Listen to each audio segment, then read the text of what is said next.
12 outstanding chefs from across the globe were invited to Colombo to meet Teamaker and Dilmah founder Merrill J. Fernando.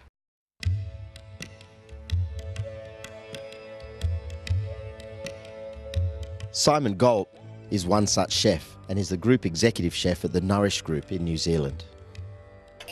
This is going to be the new Kiwi breakfast when I get home. I'm always looking to lead rather than follow, so when the opportunity came up of all these wonderful different teas that we could infuse and bring into cooking, it got me excited. Now all of you surely think that wine is at the center of gastronomy, but in fact you're wrong, because I'm going to show you that in fact it is tea. Taste, palate cleansing, enormous variety like you never imagined. But if you put that together with what all you gentlemen do so beautifully, you have a magic all of its own. Traveling with 12 chefs for 12 days, everybody's trying to show off, everybody's got, you know, their pride about their food. What are we making? A secret. Ask them. We're making the recipe, Mango just needed blood. but we have spice.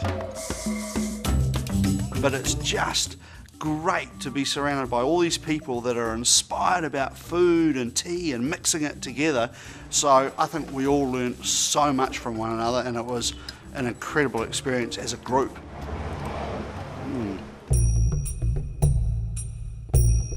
Man, we've been all over Sri Lanka, from fishing villages to the jungle, visiting the MJ Fernando Foundation with all these underprivileged kids that he touches their lives, 10,000 people a year. It is so touching to see the beautiful smiles on these young children that get an opportunity.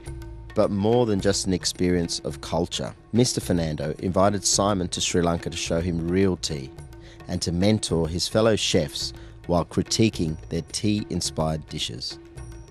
Going to the Somerset tea fields and then staying the night at the Hill Club was an amazing experience. But what topped it off, when we had 12 chefs all making cocktails with tea.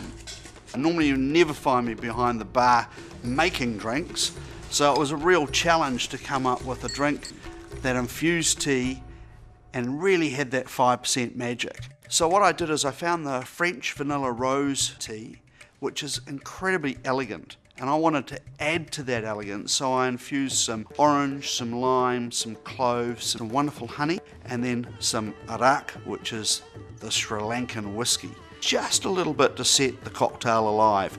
And then I poured the hot tea onto all of those ingredients, let them infuse. I've never had to watch my watch and stir at just the right time for coming to Sri Lanka.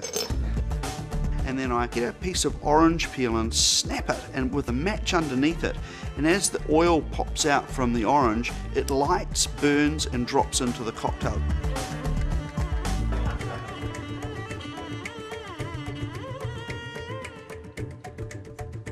And then at the last minute, I actually had a piece of cinnamon that I like the cinnamon, so that when the cocktail arrives, you get that aroma of the cloves and the cinnamon and everything going on. So it's kind of like the mulled wine of tea.